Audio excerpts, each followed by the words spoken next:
Hello and welcome to the Mark and Me podcast. As always, I'm your host Mark. Now, it's festival season, so you're going to be in a field with your friends, drinking beers and watching some of the best bands around, embracing their music, enjoying the atmosphere and just having a summer of full-on fun. Or you're a podcaster and you spend all day in a tent interviewing bands back to back. And that's what I've been doing this past weekend at Slam Dunk. I've been lucky enough to attend Slam Dunk South and North over the weekend. I've done so many interviews that it's going to actually make up 5 specials of Mark and Me. And I'm going to be bringing you episodes every few days for the next week. And today, to kick things off, we want to go big. It's going to be Movements, yes, a return from one of the greatest bands out there, followed by Less Than Jake, absolute seasoned legends, and obviously we need someone absolutely huge to mark this first occasion, so we've got The Used. They need no introduction, truly an absolute epic band. So I'm going to be bringing you those interviews in a couple of minutes' time. Now, if you're new to Mark and Me and you've only just jumped on board because you've seen this from Slam Dunk or one of the bands that have featured and shared this, welcome. Mark and Me is usually a podcast that comes out once or twice a week, has interviews with either directors, actors, film stars, bands, musicians, all types of people from all different walks of life. So welcome to Mark and Me. And if you're a long time listener, you know the score by now. The summer is going to be full of loads of podcast specials dedicated to all the best festivals across the world.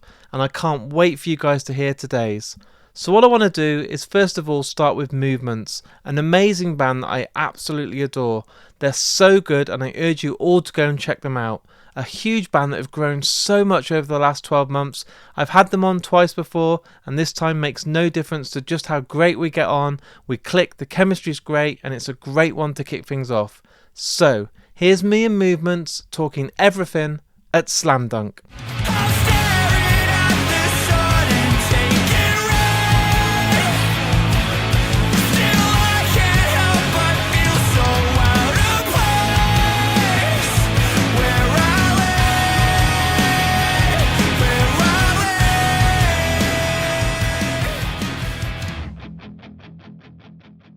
Patrick, welcome back to the Mark and Me podcast. Thank you so much for having me back. I feel like now we're at the stage where we just hang out. We just come to festivals and me and you are like, should we talk about albums you loved when you grew up? We'll talk about what got you into music, but I just want to hang out and say, how are you doing? Yeah, I'm good, man. Things are good.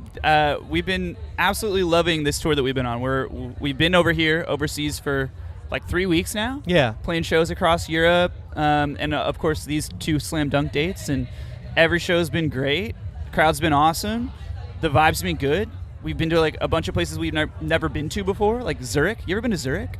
I've never been, but I've heard it's amazing. It's awesome, dude. Yeah? It's so cool. I want to go back really bad just to hang out there because it was so Were you working beautiful. too hard and you're like, look, I just want a couple of days off to go and enjoy the Straight city? up, dude. Yeah. I'm like, man, I wish we could just like, in my ideal world, it would be like, all right, we play one show in every major city, and then for a week after that show, a whole week, we just chill in that city. Like Yeah. we play a show on a Saturday, and then until the following Friday, when we have to go to the next city, we're just in that city. That would be amazing to me. That's what the rules should be. We will come and play your show. We'll do it for free. Yeah. We'll just take the merch. Yeah. But let us have a week then, all expenses paid for, to enjoy the whole city. You know what? That's the future. That's not a bad idea. You'd do it, wouldn't you? I would honestly consider it. Yeah. I would. Well, if you're listening out there right now, Italy, Germany, Portugal, Spain, Movements are happy to come and play. Yeah, for free. Just don't tell our manager I said that. Yeah. It feels a little bit like England is now like your second home. You're here a lot now. Like we when are. we first started talking, you're like, it's so good to come to the UK finally, and now you're always here. Yeah. We come over like once a year, really. Now, sometimes like a couple of times a year. Yeah.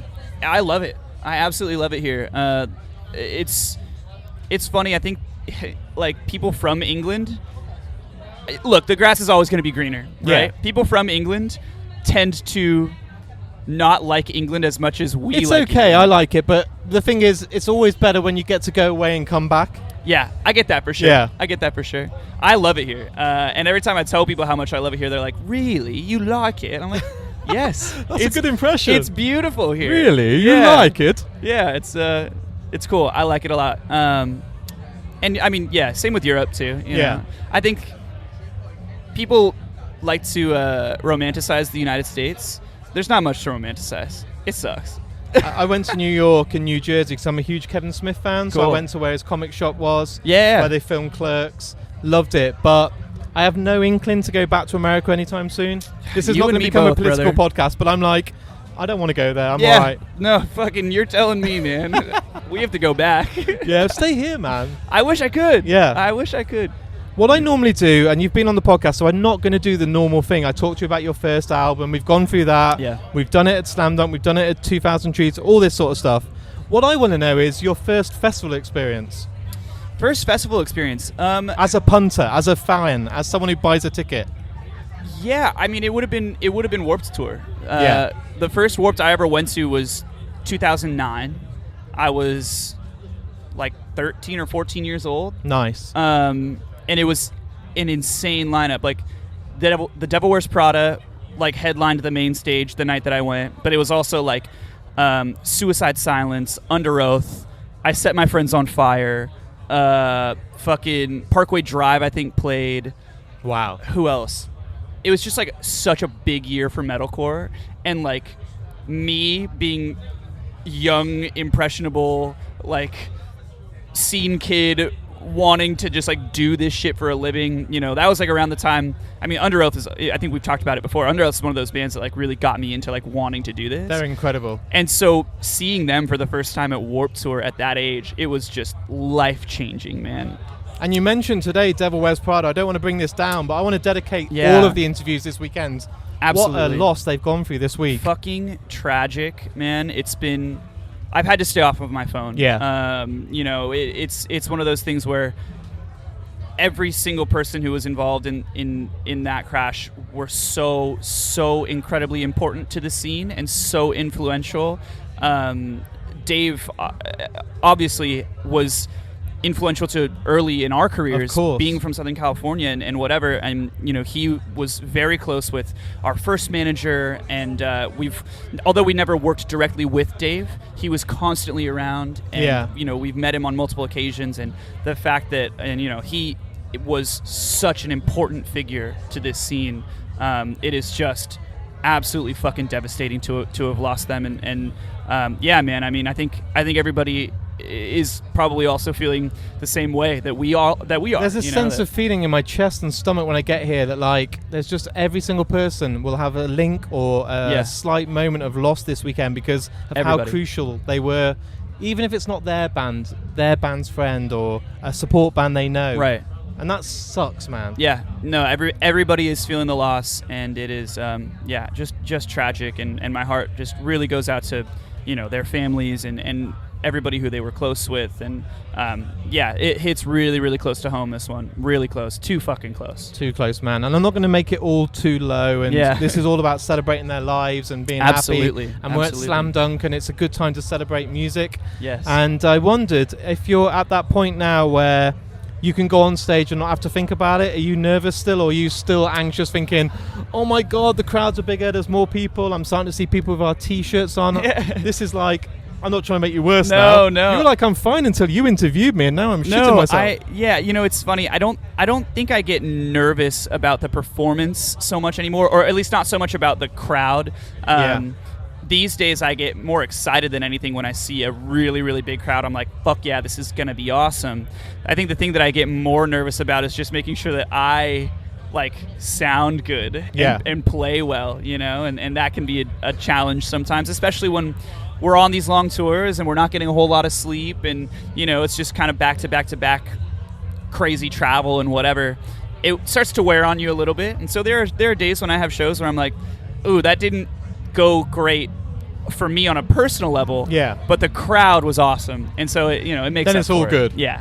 I was thinking when I was driving here today, I know you get a lot of questions, but if you were to make your own Slam Dunk festival and they said, right, you've got the keys, you can decide who you want, who would you love to put as your headliner, and you can support them that day? Yeah, I answer questions similar to this a lot, and I always have the same answer, so I'm sorry to anybody who's watched other interviews of me talking about This is the interview that matters. It so is it's the one that okay. matters. It's okay. Don't worry. The answer is Title Fight. Nice. Always. Yeah. Without a doubt, hands down, it is always Title Fight. My answer will always be Title Fight. And are you sub-headlining just before they go on? I don't even know that I would feel worthy playing a show with them. Would you just be happy to be on the side of the stage and watch? Be happy. Yeah. It's funny that you said that. The last show that they ever played in California was at a fest called Chain Fest. Right. Chain Reaction, legendary Southern California venue. They were doing like a 20-year or 15-year anniversary or whatever, and they had a festival called Chain Fest that we played, and Title Fight was one of the headliners that night. And it was like my dream in life to play a show with them, and I'm so glad that and this was really early. This was like 2015. We were like a baby band. We opened the show. But the fact that we got to play a show with Title Fight was like the best thing ever. We were like, maybe we just call it a day now. Honestly, I would have been happy. Yeah, my favorite band of all time. Amazing guys. Great band. Just fucking, yeah.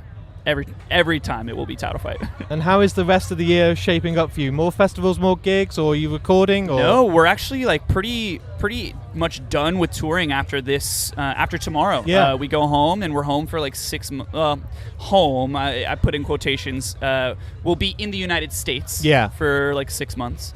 And it's time for a new record. We're gonna go into the studio for a good chunk of that time that we're home. Write, record, figure out what we want to do on this next record. We're not really sure yet. We're just gonna go with the flow. That's exciting, though. Do what you want. It's really exciting. And that's exactly how Ruckus came about. Is we didn't know what we wanted to do, but we knew we wanted to just fucking go with the flow and do whatever came naturally. And we're really, really glad that we did, because it's gotten us to where we are now. And that's what you should do sometimes. I think if you go in there with too many expectations on yourself, the pressure's already there. Yeah. Go and just let your hair down and see what happens. That's how the best albums come, because it's organic. It's what you're feeling at the time.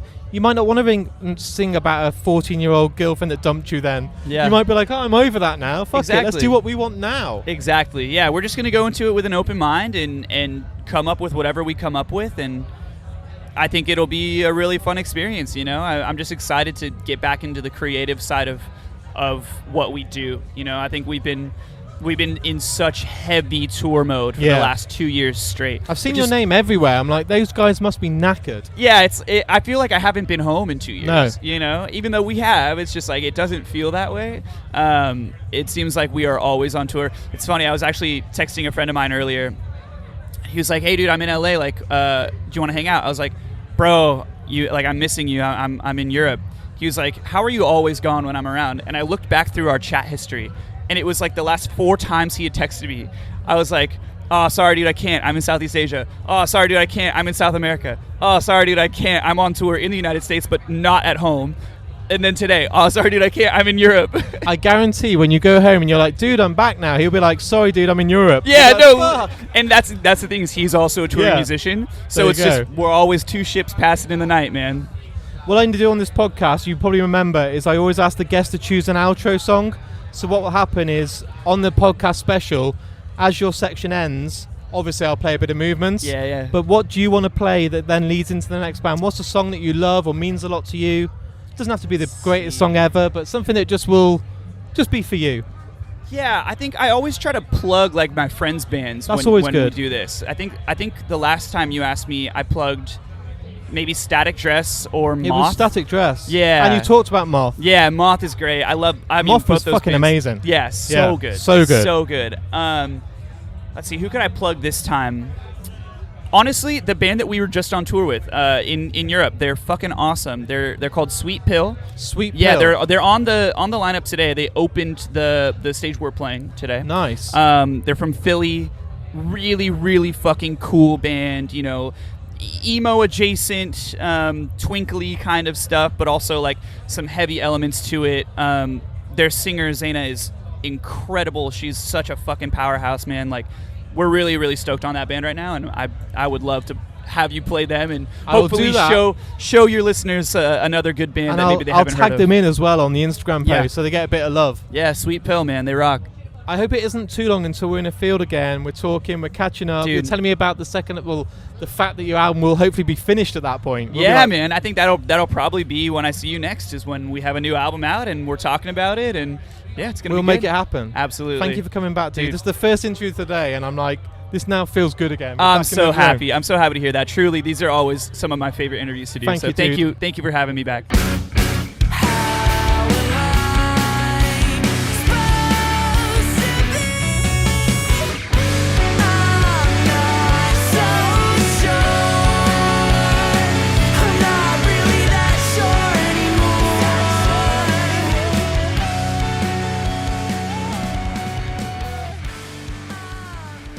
So there's my first interview with the awesome band Movements, and if you haven't checked them out, I urge you all to go and do it after today's interview. You'll not be let down. It's so good to have them back on.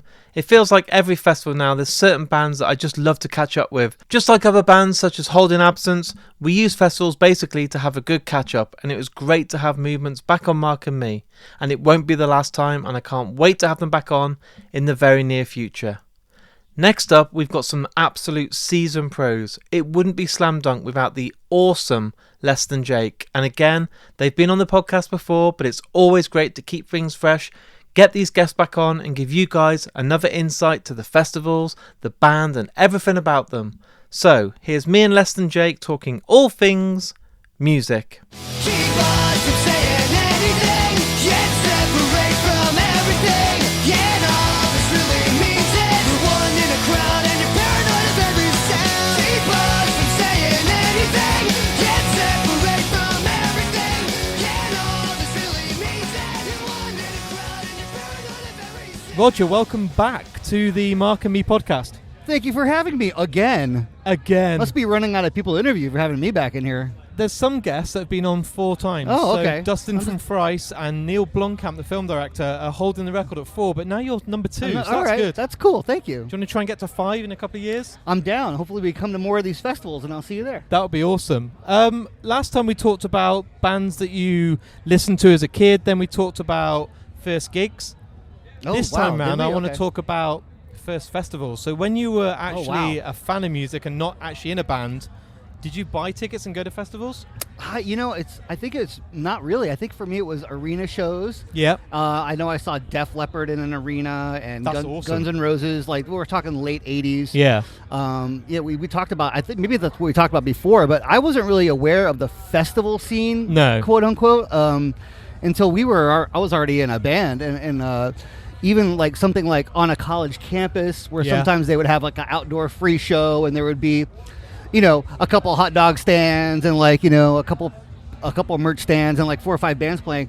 That was kind of all I knew of the outdoor festival vibe, because this thing for me, like what's happening here, this didn't exist in the States when we started. It wasn't nothing was this big. And isn't it insane nowadays that we're getting to the point where there's like an influx of so many festivals? I feel like it's a good market. Like people want to go see a little bit of bands and hang out with their friends and drink some beers and hang out for a couple days. Like that sounds like a good time. I feel like the culture of it is kind of like moving all over the world. I mean, in the States it's insane. Yeah. There's so many more festivals than there was even like 5-8 years ago. Like it's everywhere. I feel like every time I refresh Instagram, I'm seeing this dream lineup. I'm like, wow, like all the headliners. And they're like, there's literally like, the summer's like 40 festivals. I'm like, these bands must be exhausted. I think it's awesome. I actually really love being able to kind of go between things, Yeah. Like last night we just played really small, like 400 seat room in Birmingham. It's kind of a warm-up show for the festivals, and that has a certain energy to it. That's amazing. Then you play in a big tent, with a bunch of people. Yeah. Tonight, like we're gonna do, and like that has its different energy, and it's really fun to like jump around from the different kinds of shows. So I feel lucky that we get to like do festivals, man. I mean, we were on main stage last year, but there's something about the tent vibe. I think it's better. It's warmer. There's more like, I don't know, it just feels more intimate. Yeah, it's a little bit more like a club show, right? It feels like a club show in a field. Yeah, I love it. It's do you? I know it sounds crazy, but I look at you guys as like seasoned pros. Well, I appreciate that. Yeah, and I do. Like, you got that name, you got so much respect, especially at a festival like Slam Dunk. We do our best to keep that facade up. It's beautiful, and you've worked for it. It's not been handed to you on a plate. Like, it's took years of hard work. Cheers. Well, I appreciate you saying that. True. It's a crazy thing, man. We just been on like the steady climb for like the whole time. It's like, we never had like some crazy bust out hit, kind of thing. Or we never had a crazy amount of radio play or anything. So it's just kind of building on our shows and our fans, and I feel like the music that we've been putting out recently, like we love playing it. We're playing a bunch of our new songs tonight, and I just feel like we're on a good trajectory. We're having more fun than we have in a long time. I think it's quite magical because obviously you could be successful and have like someone like Sleep Token that blows up and goes absolutely insane, but you wonder if the longevity is going to be there because it's such a big explosion that you think, is this going to carry on and be 10 years, 20 years in the making? With you guys, the slow burn but carrying on and have consistency, I think I'd rather that and just see it out as a nice slow kind of rise, but it's always steady. It's never going to like change your life overnight, but in the same breath, you're never going to lose everything. I hear what you're saying. Yeah, I feel lucky. Like, just in the last 6 months, we've only played a few shows. We actually kind of been on a little bit of a break. Yeah. And but then we have these festivals, and we have a pretty long tour in the States coming up. And it's just kind of cool to be like, to know that's there. Yeah. You know, the safety of it, you know, and like Yeah. having an actual career is kind of a trip to say. But, you know, like, I've been doing my taxes, and it says musician every year. And that's kind of mind-blowing. You know, it still is a little bit mind-blowing. But, yeah, there's like sort of that one-hit wonder phenomenon that has its benefits, though. Like, you're a household name for a minute. Yeah. You know, the song is huge, and that can propel you really far. But for us, it's always kind of been like, look, you know, we're going to play songs that we love. Yeah. We're going to be lifers. You know, we're gonna do this so we can't do it anymore, kind of thing. So lucky that people are still showing up, and I know. Stoked to do it. I know you get a lot of questions, and at festivals there's a lot of press. But something that I'm always curious of is, with a band like yourself, do you still get nervous? Like, do you look around and see the bands on the bill and think, I really want to like blow people away today. I want people to leave the festival talking about Less Than Jake. I want people to buy our merch. I want people to come and check us out after the festival. Do you look at it as an opportunity to win new fans? To some degree. In a way, it's sort of a party, because it's like all these bands that we're playing with, we're friends with all these bands. I was going to say, it must be like a local catch-up. It's sort of like like going to a wedding and seeing a bunch of your family members that you haven't seen in a long time. That's what it's like to like play these festivals. Just saw all the Newfound Glory guys in catering. You know, just everyone, all these bands. We're friends with all these bands. That must be lovely. It's awesome. So it's like a party. You know, you want everybody to win. Yeah. And I want to go out there and I want to sing the best that I can, and I want to go off. And Chris and I we just spent like 30 minutes, you know, kind of going over the set list again and being like, okay, do we want to maybe change this song or move? Well, what if we move this song to here? Well, then we could do this. You know, we're really trying to like hone it and do a good job. But I don't feel like it's any kind of competition in any way. Yeah, does that make sense? There's no nerves in your chest. There's no like anxiety before you go on thinking. Well, there's a lot of people in this tent. No, I'm trying to make you scared. The amount of people. Yeah, he's like, I don't want to do this gig anymore. It doesn't usually freak me out, man. But now I'm absolutely hating my life. I quit. It does not usually freak me out, but no. you know, like we do our thing, man. We go up there, we rehearsed, you know, and we just try to be pros and get through the songs, and I just try to sing the best I can. Being a little older these days, it's a little harder to sing some of those songs I sang when I was in my 20s. But yeah. What do you do when you're trying to do a set list? You just said then even on the day of the festival, you're sitting there and you're still changing it and you're still trying to make sure you cater to all the fans. There must be a bit of a pressure where you're just like, I don't know what we're going to do because we want to keep everybody happy. Yeah, in a way, and we want to keep ourselves happy at the same time. So really it was trying to squeeze in, you know, how many new songs can we squeeze in here? Yeah. And still play, you know, sort of songs that everybody wants to hear as well. So it's just finding that balance. And then in Marband, you know, there's kind of two singers, so we try to find a balance where we're not going back and forth every song, but you know, a bit, so that we are spacing out, sort of like, you know, who's singing intensely, consistently. Yeah. We try to space that out. So there's some thought that goes into a set list. Because a new song gives you those new dynamics, those fresh new songs to play. It's exciting for a band that might have to play the same song 100 times a year, 200 times a year. The new stuff is probably more exciting for you, but then you've got to try and not piss the fans off. Yeah, thankfully our fans seem to like our new shit. So yeah, which is helpful. it's definitely helpful. But there is you know, I just want everybody to leave happy. Yeah. And I'll be happy if we play some new songs and we kind of continue to lay new tracks in front of us on the railroad. You know, that's all the new songs are just keeping us going. And so it's great for the feeling for me, you know, playing the new songs. I freaking love it. But hey, I also still love playing the classics too. You know, we're going to do it all. What do you do? Because I always think to myself, a band that have been going 20, 30 years in the industry, they've got so many songs. What do you do mentally to keep the songs fresh? I know like you love to see the crowd go crazy, but if you played that song 30, 40 times in a year, what do you do to yourself to kind of say to yourself, do you try and change it up when you're on stage? Do you just try and make it slightly different for yourself to keep sane? Well, the kind of bass playing that I do, yeah, sometimes I am fooling around a little bit and just changing small things, just kind of, sort of for fun and my own amusement. But it's the energy of the song is its own thing. It's almost like a song like Johnny Quest Thanks for Sellouts. Like it's almost like it's not our song anymore. It's like it's just Does it feel like it's you're doing out a there. cover? Oh, Well, let's do that cover by that band, Less Than Jake. Not exactly, but it's like the fans own that song. That's you fair. know what I mean? And we're playing songs like that for the nostalgia of the old fans and the legacy of the band and that kind of stuff. And it's still super fun to play.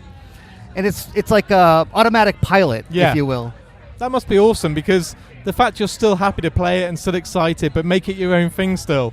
That's what you need to do. Otherwise, I think you would genuinely go insane. Well, Johnny Quest is special because we do not rehearse that song. Never. Not in at least 15 years. So that one always has the element of, is it going to be too fast? Is it going to be too slow? Is it going to be, how's it going to go? So that's always kind of leaves that one a little bit exciting still. Amazing.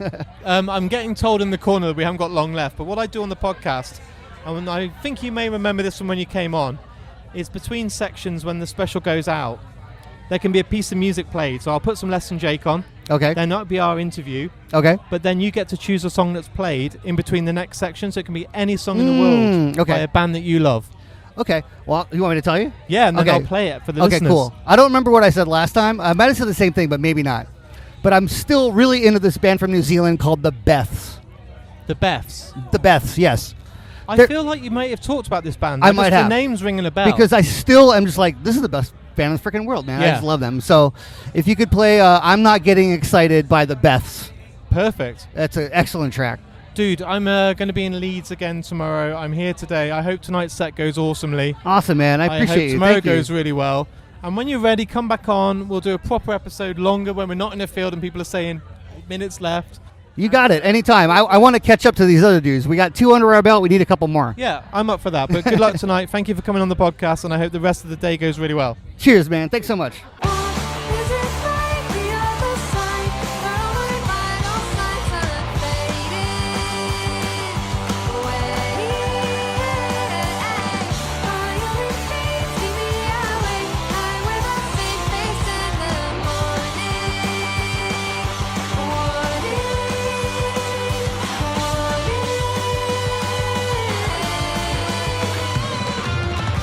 So there's my interview with me and Less Than Jake. So good to have that band back on the podcast. I love their energy. They were so good at the festival. Everyone was talking about them. And it won't be long until they're back in the UK. And I'll do everything I can again to get them back on the podcast. He even just said, you heard him say it, he wants to come back on and rival someone like Dustin from Thrice, who's been on I think 5 times. So I'm always open to that. And I hope you've all enjoyed that interview. Right, now it's time for the final interview of this first Slam Dunk podcast special. It's got to be someone huge, celebrating 25 years of the band this year and playing albums in their entirety. It's got to be The Used. Wow, I think Bert is one of the best frontmen in music. It's an absolute honour to welcome him back on Mark and Me. This interview is so much fun. I can't wait to get to it, so let's do it. Here is me and The Used talking all things Slam Dunk.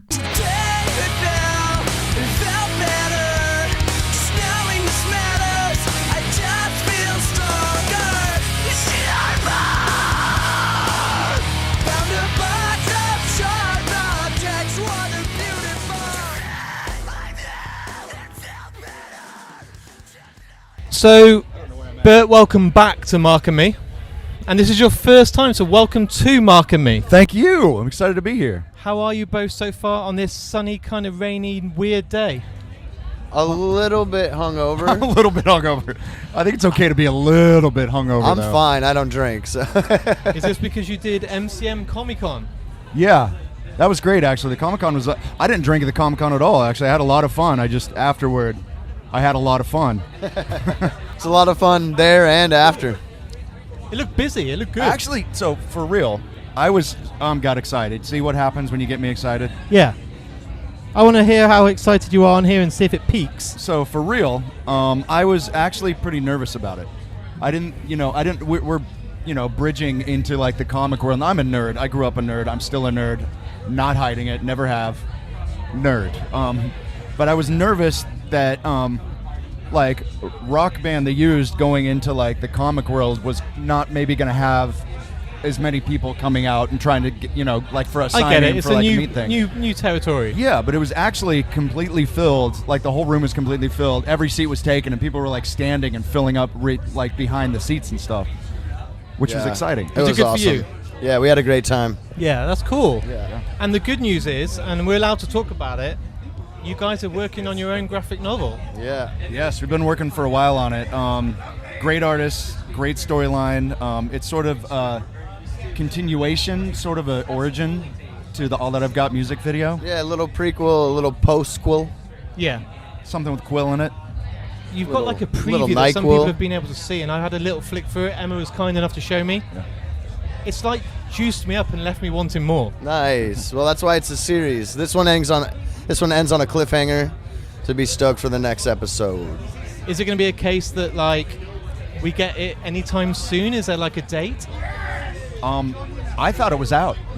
At least the first Not half. yet. I Yeah. just got a preview over here. We're So not. We that haven't seen the full preview is thing. all. That's the only part that's actually finished right now. So the rest is still being worked on. Yeah. Don't make us wait forever. Like, don't let it be like Severance, where it's like 4 years now, so we can have the next bit. Or George R.R. Martin. That would be the worst. And then Waiting someone for takes 20 over and years. writes it for you. Yeah, no. The movie adaptation is going to be crazy. I'll tell you now. That would be amazing. What I'm really impressed with for you guys this week, and I suppose you're going to be celebrating anyway, but with the 25-year anniversary, doing the albums in entirety, is it a challenge because you're revisiting those songs that some of the ones off the album that you haven't played? Do you find yourself thinking to yourself, fuck man, like I've forgotten how to play this, or I don't want to play this one track because it's so old now and we just don't get off on it anymore? I think collectively we love playing every song. There's a few songs that are like, whoa, okay, this is a bit.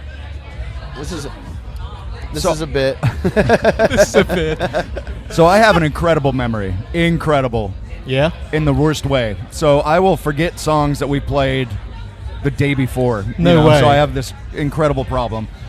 So revisiting some of these, like Lies or Liars. Yeah, we played Burn the Worm and Pretty Handsome Awkward, and that's pretty much it off the entire record. The rest of the record is really hasn't been played since it came out. So we had to sit down collectively and sort of reevaluate how to play these songs. Yeah, we had like 2 weeks of rehearsal to kind of Is that all? get us in the. Yeah, We like to party. 2 weeks of rehearsal to learn 30 songs. Well, we knew 6 months in advance this was going to happen, Yeah. so we Left it to the pre-prepped week on our before. own. Yeah. So we got what we were going to do and how we're going to do it before, and we just when we came in as the hard. Sorry, I saw his shirt. You can't distract people with that shirt. Good shirt.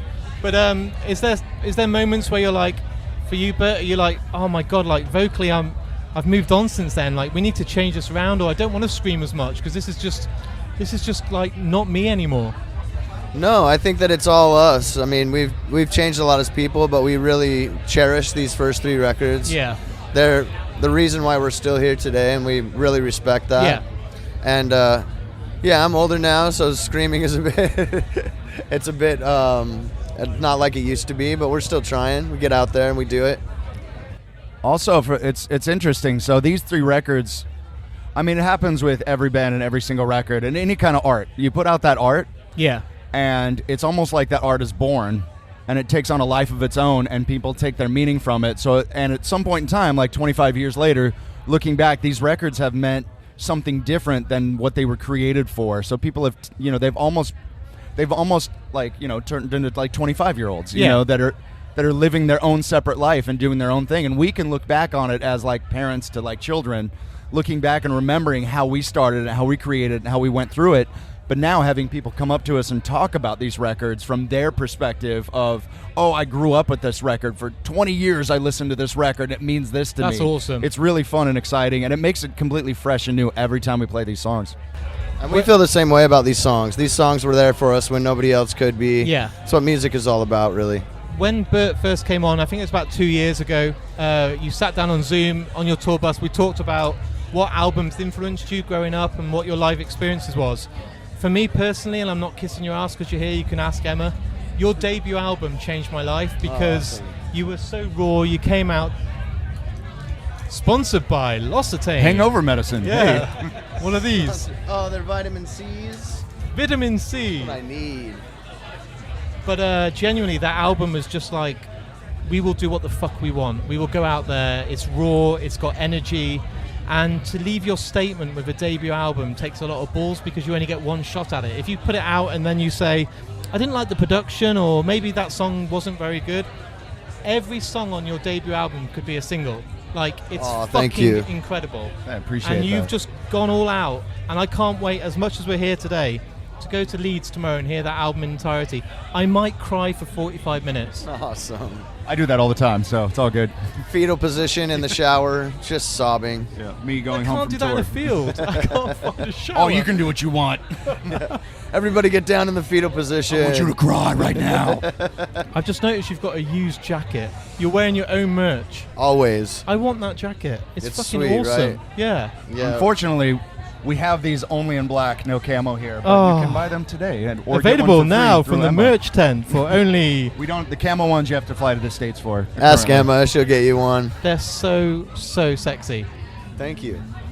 Does it I feel love it. good playing your debut album back and hearing the fans sing every word back to you? Does it feel real? Nothing feels cooler than having a crowd sing every word. It's Yeah. amazing. Yeah.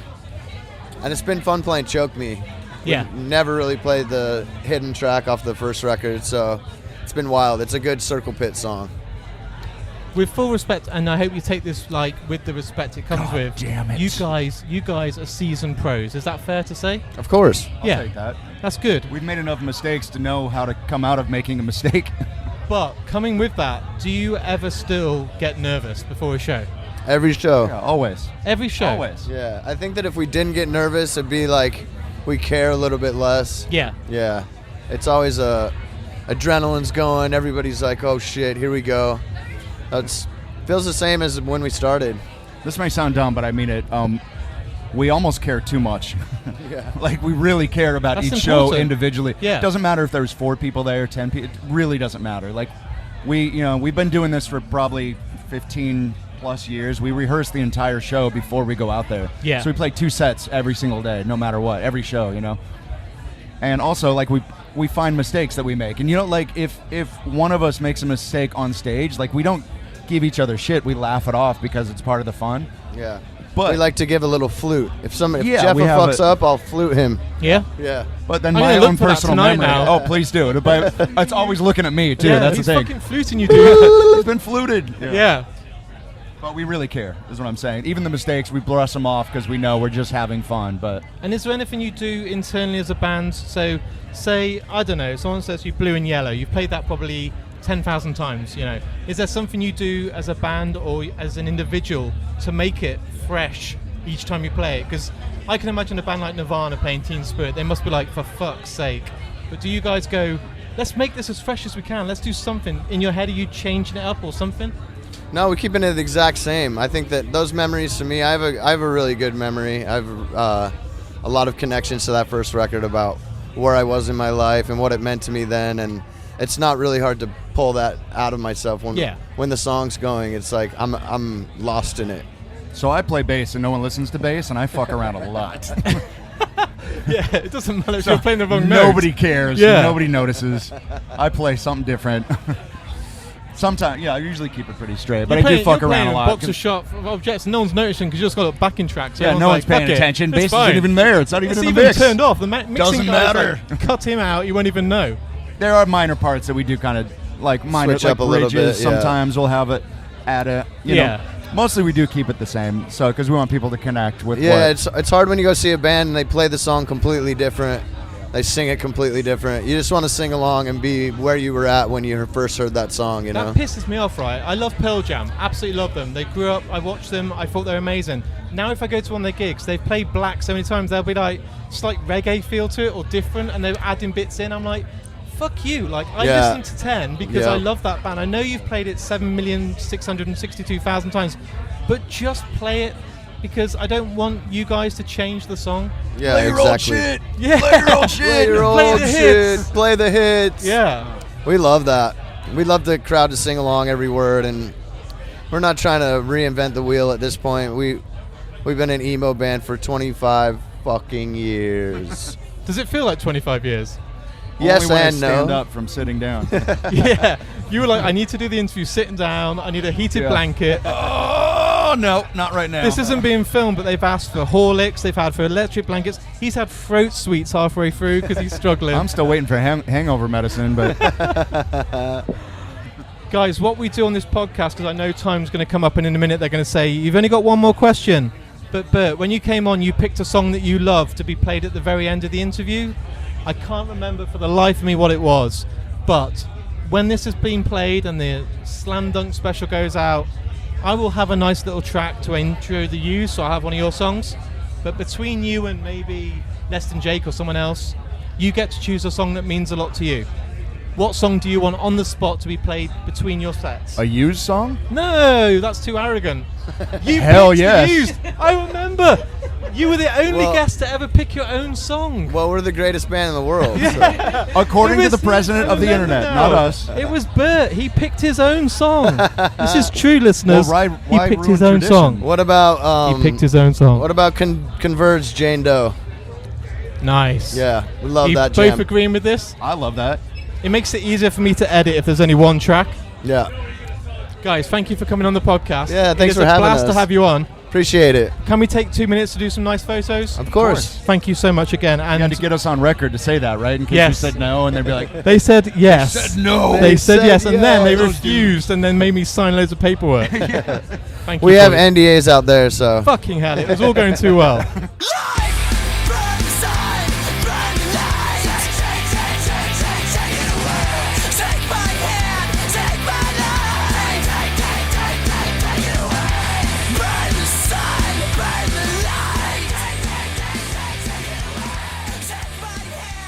So there's my interview with me and the Used, and the good news is they actually followed up. Bert gave me a black jacket of the Used, so I'm so grateful. It was such a good interview, so much fun to have them back on the podcast, and I think it's the perfect icing on the cake for the first part of the Mark and Me Slam Dunk Festival specials. Now, you will hear at the end of today's episode the music choice of Converge. There's no way I can pick an 11-minute track that Bert chose. I can't do that, so I've shortened it a bit. It's about 5 minutes. Don't kick off at me, but I don't want the episodes to be too long and people think, wow, there's like a 35-minute interview, when it's not. It's like 15 and then a song that's almost as long. Don't kill me for it. You're still going to get to enjoy the song, and a massive thanks to the Used for coming on the podcast. Well, that brings us to the end of the first part of the Slam Dunk specials, but don't worry, part 2 is just round the corner. Be sure to check on all my socials this week to see backstage photos. My good friends Martin, Todd and Scott have all come along to the festivals, taken loads of photos. I've even had a couple of other mates come, Johnny, and he brought his good friend with him. It was so much fun to have great people backstage, and I'm really appreciative of all those. I'm not doing a big thank you until the very end special of these because there's too many people to mention, but you know who you are, and don't worry, you're going to get a shout out at the end of the week when all these specials are out there. Before I go, if you've enjoyed today's episode, and like I said, you're a new time listener or you're an old time listener, please share this podcast. You'll have friends that probably love the Used, Less Than Jake or Movements, so any shares on Facebook, Twitter and Instagram or any social media channel really goes a long way. I am a one-man team. People won't know this. I'm an independent podcaster, so it's really important that you guys spread the word. So just sharing these episodes is the least you can do and costs you absolutely nothing. I want to give a shout out to the two sponsors of the podcast. Firstly, Richer Sounds. If you love music and you want to get yourself some headphones or anything to do with audio and visual, go on richersounds.com. And secondly, Vice Press. If you love posters, and we talked about graphic novels today, great artwork and all licensed prints, go on their website vicepress.com, add in anything to the basket and use the discount code MarkandMe10 to save yourself 10% off that first purchase. Right guys, it's not going to slow down anytime soon. You know by now how festival season works. I go to as many as I can, record as many interviews as I can. I'm genuinely the first person in the tent every single day for press, and I'm always the last person to leave. But it means I get loads of interviews for you guys at home, and I really appreciate all the support. The last thing I'm going to say, that if you have enjoyed today's episode, remember to support the podcast. There is a link on markandme.com to support my Patreon. Any money that you guys give to Mark and Me goes straight back into the production, allows me to go out there and record more interviews for you guys at home, and it really makes a difference. Right, I'm going to go now because it's time to edit the next set of specials, and I can't wait to share the bands with you. They're absolutely huge and will blow your mind. So thanks again for listening to today. I hope you've all enjoyed this special, and I'll speak to you all in a couple of days' time.